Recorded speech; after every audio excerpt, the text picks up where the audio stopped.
Semua pemilu itu dituduh curang oleh yang kalah. Pokoknya yang kalah langsung bilang curang, sama-sama curang. Yang satu curang di Kudus, yang satu curang di Papua. Semuanya curang. Apakah kalau ada yang curang begitu pemilu batal? Tidak. Rakyat Indonesia, masyarakat kecil belum mengerti makna kemerdekaan. Berkenan di hati Bapak.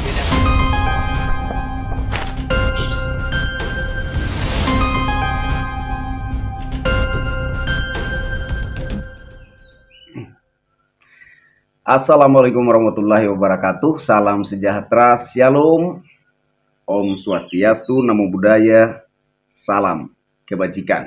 Ketemu lagi dengan saya, Kristianto Yen Oni, salam NKRI.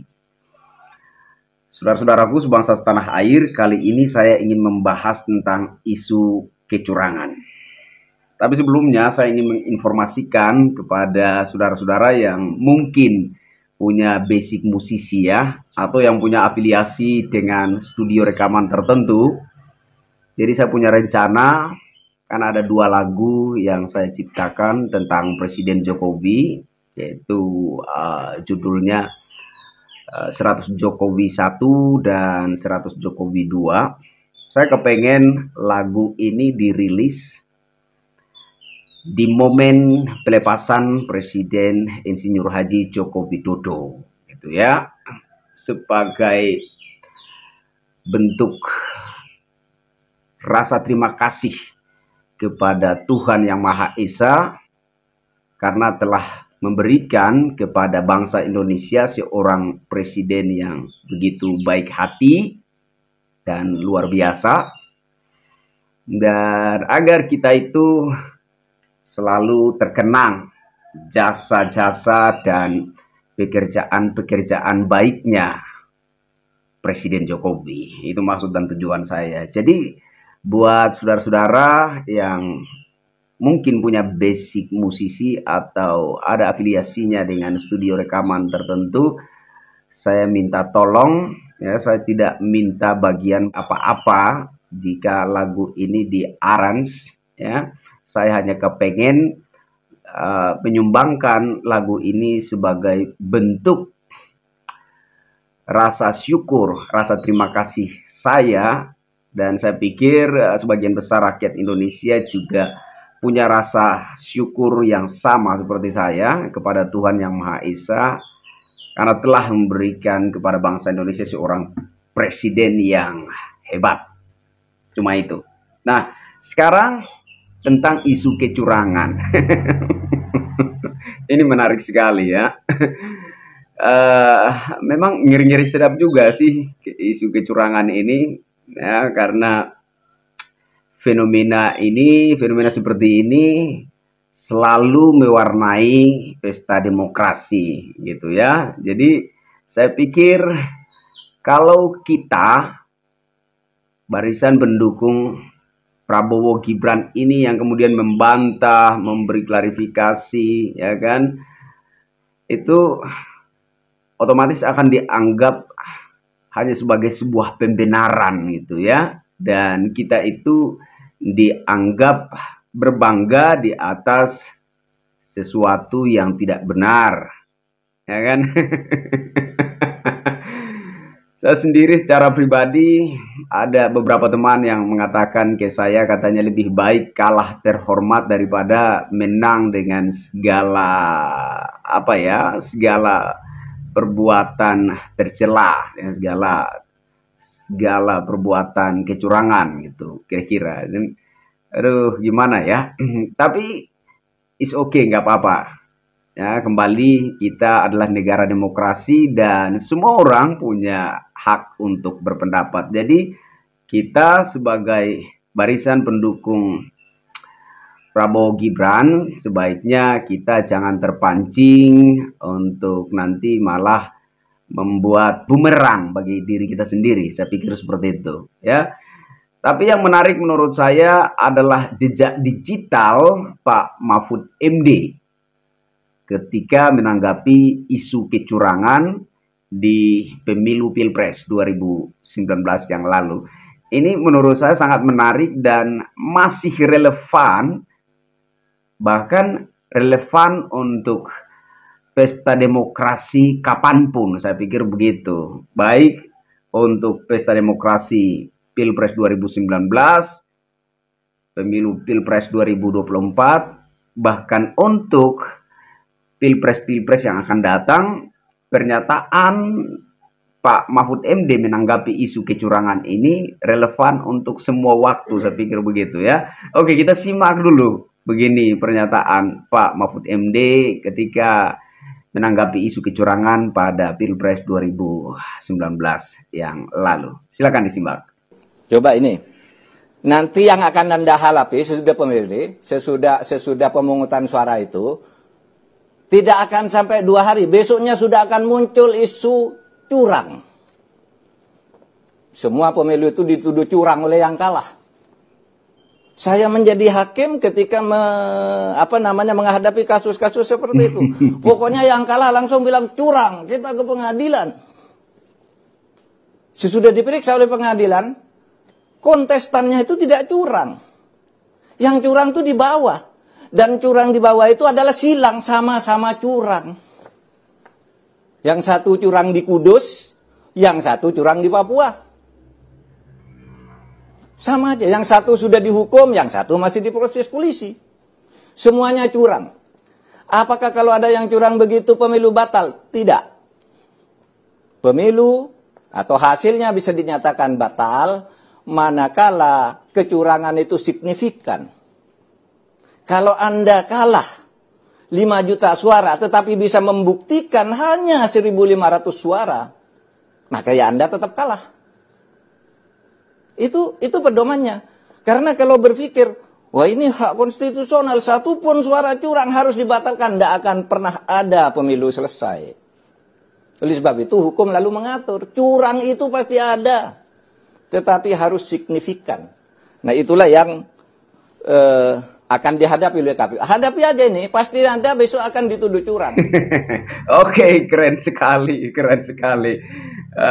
Saya berharap bahwa kita semua sepakat dengan apa yang dikatakan oleh Pak Mahfud MD ya. Kembali lagi saya berpendapat bahwa pernyataan Pak Mahfud MD menanggapi isu kecurangan ini relevan untuk semua waktu, relevan untuk Pilpres kapanpun gitu. Jadi nggak hanya kali ini, nggak hanya untuk Pilpres 2024, tetapi untuk Pilpres-Pilpres yang akan datang, pernyataan Pak Mahfud MD ini relevan untuk semuanya.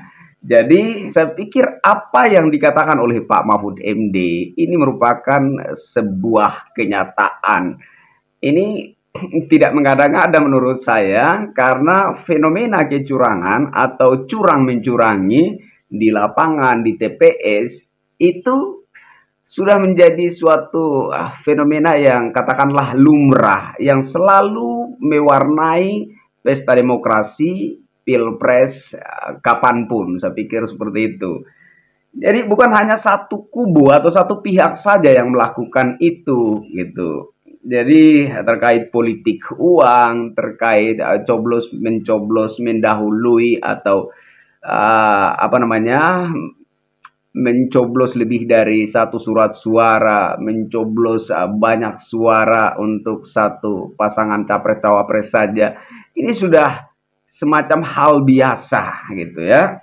Nah, tidak bisa kemudian itu dikumpulkan terus dilimpah-timpahkan kesalahannya semata-mata kepada salah satu calon presiden dan calon wakil presiden saja. Tidak bisa. Karena kejadian seperti ini ada, terjadi, dan dilakukan oleh kubu manapun. Ya kan? Hanya seperti yang saya katakan kemarin, bahwa buat kubu yang menang, tidak begitu tidak begitu fokus, tidak begitu menaruh perhatian terhadap kecurangan-kecurangan yang merugikan kubunya. Karena kita sibuk dengan kebahagiaan kita atas kemenangan yang sedang kita alami. Sehingga kita tidak begitu menggubris, kita tidak begitu menanggapi, dan kita cenderung masa bodoh, bodoh amat, intinya gua udah menang, kan begitu. Nah, tetapi sudah pasti pihak atau kubu yang kalah tidak akan tinggal diam. Kenapa? Karena merasa lebih pantas dan lebih berhak berkuasa, kira-kira seperti itu, ya kan? Dan mengingat politik negeri kita ini berbiaya, tentu saja ada banyak biaya yang telah dikorbankan, ya kan? Ada pengorbanan tenaga, pikiran, dan lain-lain. Intinya ada banyak sekali pengorbanan yang telah dicurahkan untuk mengikuti kontestasi politik. Sehingga ketika kenyataan menunjukkan bahwa kita kalah, kita tidak akan tinggal diam untuk menerimanya begitu saja. Tentu ada tanggapan-tanggapan nyeleneh, ya kan? Tentu ada sikap-sikap tidak puas hati, ada pernyataan penolakan terhadap hasil yang diumumkan, baik quick count maupun real count KPU. Itu sudah biasa dan sudah pasti terjadi. Menurut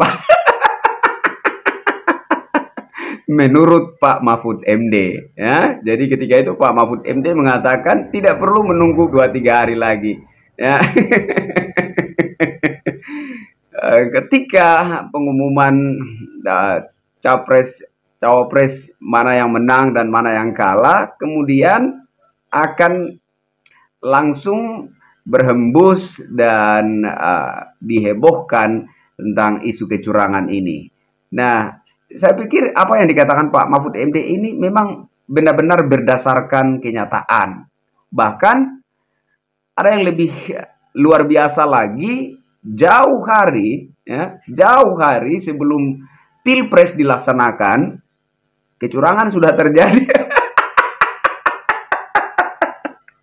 Jauh sebelum Pilpres dilaksanakan, kecurangan itu sudah terjadi menurut mereka, ya, yang saya sebut pihak bermental kalah itu.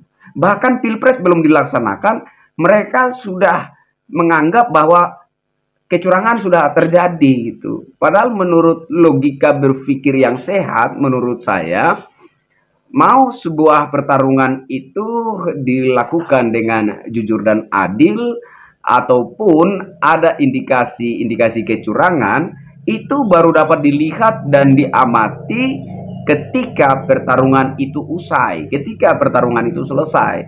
Tapi aneh sekali di mata mereka, Pilpres belum juga dilaksanakan, kecurangan sudah terjadi.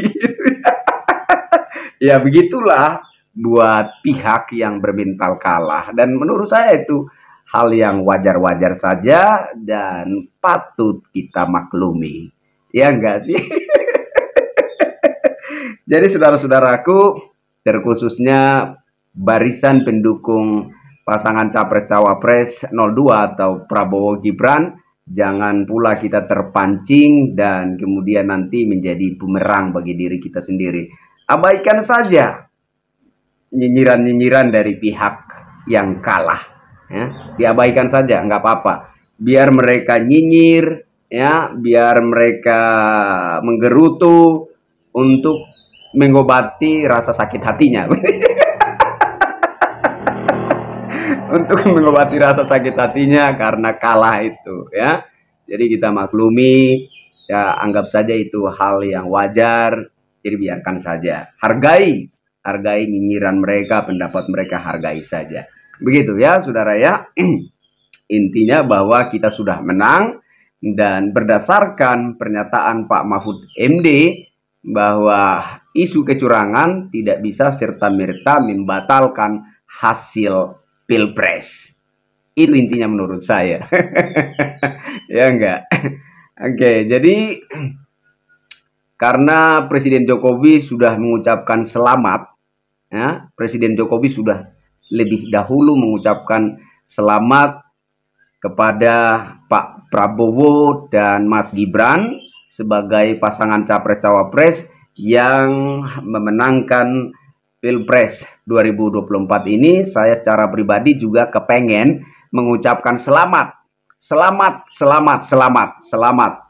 kepada pasangan Capres-Cawapres Prabowo Subianto Gibran Raka Buming Raka. Nah, saya tertarik dengan ada satu apa namanya hoax yang hingga hari ini masih cukup ramai, ya, masih cukup ramai dimainkan di sosmed, dan ini dilakukan oleh orang-orang ternama gitu, orang-orang berpengaruh gitu ya, yaitu Presiden Jokowi dan Pak Erick Thohir menggelar bansos di depan Istana Negara. Ya. Herannya ini ada Pak Masinton Pasaribu juga, ya kan, memainkan isu bansos ini, Presiden bagi bansos di depan Istana Negara. Ada juga Ibu Koni Bakri, ya kan. Ini orang-orang ternama, orang-orang pinter, orang-orang hebat, orang-orang yang punya track record gemilang gitu ya. Dan tidak kalah juga ada komentar dari Pak Yusuf Kalla. Pak Yusuf Kalla yang di periode 2014-2019 itu menjadi wakilnya Pak Jokowi gitu ya. Dia juga berstatement menanggapi beredarnya hoax, ya, hoax tentang Presiden Jokowi menggelar bansos di depan Istana Negara. Kenapa itu hoax? Karena bantuan sosial yang digelar di depan Istana Negara oleh Presiden Jokowi dan Pak Erick Thohir itu kejadiannya pada Lebaran tahun lalu. Yang sama sekali tidak ada keterkaitannya dengan Pilpres maupun kampanye Pilpres 2024. Jadi nggak ada urusan. Ya. Nah, bagaimana dengan pembagian bansos di tempat lain, di daerah lain? Mari kita lihat bahwa masyarakat membutuhkan bansos itu. Jadi saya pernah singgung juga bahwa ada pihak yang berharap agar di musim politik kampanye Pilpres 2024 ini penyaluran bansos itu di stop. Saya pernah menanggapi ini, saya katakan bahwa apakah hanya dengan alasan kampanye kemudian masyarakat itu dipaksa untuk harus berpuasa, tidak makan. Nah, ini pandangan yang menurut saya sama sekali tidak manusiawi gitu ya. Anda punya urusan politik silahkan, ya. Anda mau berkampanye silahkan. Tapi berbicara tentang bansos, bansos itu adalah kebutuhan masyarakat. Kenapa bansos itu penting? Karena belakangan ini, ya, belakangan ini negara kita dilanda berbagai musibah. Ya, ada bencana alam, kemudian yang paling besar adalah bencana COVID-19. Sehingga masyarakat sangat membutuhkan uluran tangan pemerintah. Jadi menurut saya bansos yang dibagikan oleh pemerintah, bansos yang diberikan oleh pemerintah kepada masyarakat itu bukan ada kepentingan politik atau semacam ada apa ya bentuk daripada kampanye dan lain-lain. Menurut saya tidak sampai ke situ. Bansos itu menurut saya adalah bentuk kepedulian pemerintah yang nyata terhadap masyarakat, mengingat bahwa masyarakat Indonesia masih sedang berjuang untuk bangkit dari keterpurukan hidupnya pasca musibah bencana alam maupun bencana COVID-19. Ya, jadi bansos yang disalurkan oleh pemerintah yang diberikan kepada masyarakat di daerah-daerah lain itu hal yang wajar dan itu adalah kebutuhan masyarakat. Itu adalah program pemerintah, dibutuhkan masyarakat karena tidak mungkin masyarakat itu harus berpuasa selama masa kampanye. Jadi itu tidak ada keterkaitannya, tidak ada hubungannya dengan kampanye, tidak ada hubungannya dengan Pilpres, dan tolong untuk jangan dihubung-hubungkan.